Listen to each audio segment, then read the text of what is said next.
안녕하세요. 토목박사 훈이팀입니다. 네, 오늘은 겨울철에 맞는 주제를 하나 골라봤는데요. KTX를 제가 타고 종종 이제 많이 다니는데, 주로 이제 평택이나 이쯤 내려가 보면 최근에 좀 그 깜놀한 그런 만한 좀 모습을 봤습니다. 저는 이제 어떻게 어떤 거냐면, 네, 보시는 바와 같이 이런 그림입니다. 저는 이제 이 정체를 아는데 저 옆자리에 산 사람 같은 경우에는 처음에 보고 불났는지 놀라더라고요. 그러면 한 게, 저도 이제 처음에 이제 굴뚝을 보기 전에는 진짜 불나는 줄 알았어요. 그리고 네, 완전 이제 교량에 이제 굴뚝이나 이런 게 가려 있으니까 완전 진짜 불나는 것 같이 보이죠. 네, 이런 이제 실질적으로 이제 이렇게 굴뚝에서 나오는 이제 수증기가 아주 이제 크게 형성이 되다 보니까 이제 좀 너무 이렇게 불나는 것처럼 그렇게 보이긴 했는데요. 실제로 이 정체는 이제 이렇게 발전소나 이렇게 굴뚝에서 나오는 이렇게 수증기입니다. 네. 네, 근데 저희들이 보통 그 인식이 이렇게 이제 굴뚝에서 뭔가 나오면 마치 그 매연이 나오는 좀 그런 것들을 상상을 하는데요. 이제 이거는 이제 일본의 이제 산업 시절 때 이제 나오는 그런 매연인데 이거랑 전혀 다른 내용입니다. 네, 또 이런 것들도 되게 좀 그 그림 자체가 굉장히 좀 혐오적인 그런 그림이죠. 네, 이것도 산업화 시대 때 나왔던 이런 이제 매연들인데 이제 이런 내용들이랑은 지금 좀 많이 다른데 그런 부분을 오늘 여러분들에게 좀 말씀드리고 이제 이런 수증기와 관련된 그런 오해들을 좀 없애기 위해서 제가 말씀드리도록 하겠습니다. 네, 실질적으로 사람들이 많이 오해를 하는 건데 이게 보이세요? 네, 서울 목동의 한 최고층 외벽에 보면 옥상 위로 보이는 거는 수증기입니다 라고 신고가 많이 들어오는가 봐요. 그래서 이렇게 뿌옇게 올라오는 거 보면 신고가 오니까 사람들이 이제 이렇게 현수막 같이 보이는 이렇게 좀 웃지 못할 그런 사진도 보일 수 있습니다. 네, 그리고 또 여기도 보면 환기탑에 보면 연기가 아니고 수증기입니다. 이건 지하철 나올 때 보면 이렇게 환기구 있잖아요. 거기 보면 이제 뿌옇게 올라오니까 이것도 보면 수증기라고 이렇게 써 붙여 놓는 이런 그림. 여러분 지나다가 한 번쯤은 보셨을 거예요. 네, 또 이거는 또 KT, 우리 KT 건물인데, 쫙 확대 보면 이것도 글씨가 좀 깨지지만 옥상 위로 보이는 것은 수증기입니다. 라고 이렇게 이게 수증기라고 이렇게 이야기를 하고 있네요. 네. 이렇듯 이제 이거 그냥 써붙이진 않았을 거예요. 이제 사람들이 이제 신고를 많이 하니까 오해할지 이렇게 말씀을 해서 이렇게 많이 붙였을 건데요. 그러면 이제 실질적으로 저희가 그거를 수증기인데 왜 다르냐? 일단은 저희가 이제 굴뚝 높이를 어떻게 정하는가에 대해서 이야기를 좀 해봐야 되는데, 굴뚝 높이가 그 이제 높이가 낮은 것 같은 경우에는 이제 대부분 이제 인체에 무해한 것들이 나오는 거예요. 근데 이제 인체에 좀 유해한 것들이 나오는 것 같은 경우에는 이제 굉장히 좀 높이 가서 또 저기 공기가 위로 올라가면 이제 바람이 많이 세요. 그래서 거기서 나오면 이제 쫙 확산이 되잖아요. 확산이 되는데 중요한 거는 어느 한 좀 유해 물질이 오더라도 사람에게 어떤 농도로 얘가 영향을 미치는가가 굉장히 좀 중요한 팩터거든요. 그래서 이제 좀 어느 양이 나오더라도 환경 기준치 이하로 나오고 그 다음에 어느 대기 높이에서 이게 확산이 쫙 퍼지게 되면 실질적으로 낮은 온도로 오기 때문에 인체에 좀 무해하다라고 이제 이야기할 수 있는 부분이고요. 그리고 이제 또 이렇게 이제 굴뚝에서 연기가 나오더라도 이 수증기가 이제 아래에 있는 시설물에 이제 직접적으로 타격을 주거나 덮어서 완전히 뭐 시야가 가리거나 좀 그런 문제가 발생하지 않도록 그렇게 조정을 하고 있습니다. 네, 그러면 실질적으로 그냥 그러면 대충 이렇게 해서 계산해서 구하냐? 네, 그게 아닙니다. 그게 아니고요. 음, 잠시만요. 자료를 제가 하나 보여드릴게요.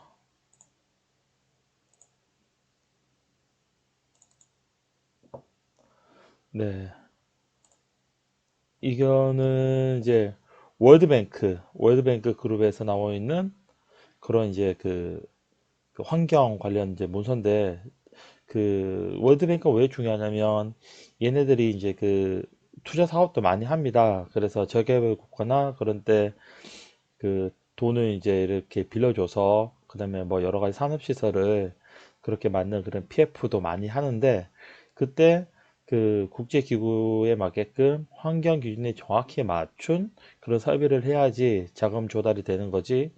뭐 환경 오염을 시켜가면서 그런 것들을 뭐 발전소나 아니면 뭐 여러 가지 산업 시설을 만든다. 네, 그러면 이제 피부 자체가 안 돼요.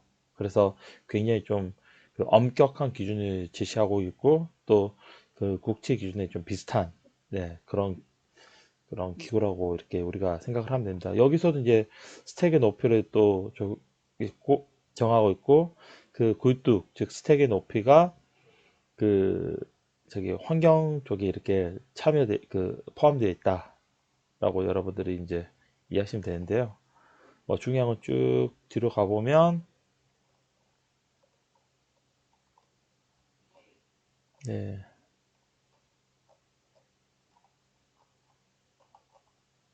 어디 있죠? 네, 여기 있네요.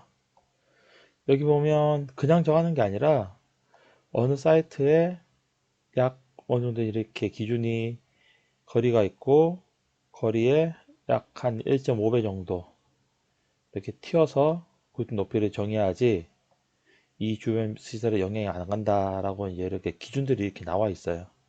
그래서 이제 뭐 디테일한 부분들을 여러분들 혹시 궁금하신 분들은 이제 이런 부분을 찾아보고, 중요한 거는 그냥 정하는 게 아니다. 다 방법에 의해서 정한다. 이게 국제 기준이고, 그 다음에 이제 국내 기준을 한번 보겠습니다. 국내 기준 같은 경우에는 국립환경과학원고시 제 2021-58호 유효 굴뚝 높이의 산정 방법 고시를 해서 또 이렇게 법적으로 또 어떤 방법으로 이 높이를 구한다라고 이렇게 고시가 되어 있고, 그 다음에 이렇게 그 세칙으로 또 산정 방법에 대해서 이렇게 환경부 주관으로 계산 방법이라든지, 네, 그런 방법도 이렇게 제시를 하고 있습니다. 네. 거기 따라서 이렇게 발전소, 특히 화력 발전소 같은 경우에도 높이가 정해진 거예요. 그래서 화력 발전소 같은 경우에는 굴뚝 높이가 200m인데, 그 200m인 이유는 어, 그 이제 아무래도 이제 연료가 석탄이기 때문에, 뭐 주변에 아무리 환경 설비를 한다 하더라도 뭐 다른 천연가스를 연료로 쓰는 발전소 비해는 좀 안 좋은 게 나올 수도 있잖아요. 그래서 상당히 좀 높은 위치에서 그 이제 연소가스를 배기를 하면서 또 이게 하늘로 쭉 날아가서 환경에 부담이 없을 정도로 높이를 이렇게 정한, 네, 그런 높이입니다. 그래서 이렇게 그 발전소 굴뚝이 약 200m까지 높일 수, 네, 높고요. 그 다음에 네, 여기 보시면 여기도 영화력발전소 관계자는 유해 물질을 걸러냈다. 그럼에도 굴뚝에 또 나온 것들을 인체에 주지 않도록 공기중에 흩어지게 하기 위해 올렸다면서, 높일수록 좋지만 바람 등 기상 조건을 고려해서 200m가 최적이라고 판단했다고 설명했다라고 합니다. 즉, 한 200m 정도가 이게 확산이 쭉 나갔을 때 인체에 무해한 그런 높이라고 이렇게 할 수 있습니다. 네, 그러면 이거 같은 경우에는 이제 복합 화력 발전소인데요. 이제 그 제가 다른 영상에서도 말씀드린 거와 같이 복합 화력 발전소 같은 경우에는 천연가스가 기본 연료예요. 그래서 석탄을 이제 태워서 발전하는 방식보다 아무래도 천연가스를 연소를 하기 때문에 연소가스 자체가 뭐 조금 더 이제 그 화력, 그 석탄 화력보다는 이제 가스 질이 좀 좋겠죠. 그렇기 때문에 이 높이가 보통 여기는 한 70m 정도로 이렇게 높으면 돼요. 그래서 200m까지 안 올라가더라도 여기서 나오더라도 충분히 뭐 안전한 가스가 나오고 안전한 게 나오고, 그 다음에 이제 아래쪽으로 이렇게 안 내려올 정도로만 이렇게 높이를 높이고 있습니다. 네, 그런데 이제 그 실질적으로 저희들 이제 뉴스 기사나 이런 것들 보면 공장 매연 등 뭐 화석 연료를 태울 때마다 발생하는 화학 물질로 인해 오염이 전 세계 출산율 감소에 일부 기여할 수 있다라는 그런 연구 결과가 나오는데, 제 연구 결과는 제가 모르겠어요. 요거는 뭐 또 유명하시고 훌륭하신 분들이 하셨을 거라 생각하기 때문에 뭐 가타부타라고 말씀드리겠는데, 이 사진이 이것도 보면 아까 전에 제가 말씀드렸던 그 복합 화력 발전소 같은데, 여기서 이렇게 수중이 나온다고 해서 얘를 갖다 이런 사진 쓰고, 그 다음에 또 이렇게 여러 가지 쫙 찾아봐서 온실가스, 매연가스 이런 거 다 보면 아까 전에 제가 처음에 보였던 사진 같은 그런 거 수증기 사진, 다 겨울 사진이에요. 겨울 사진.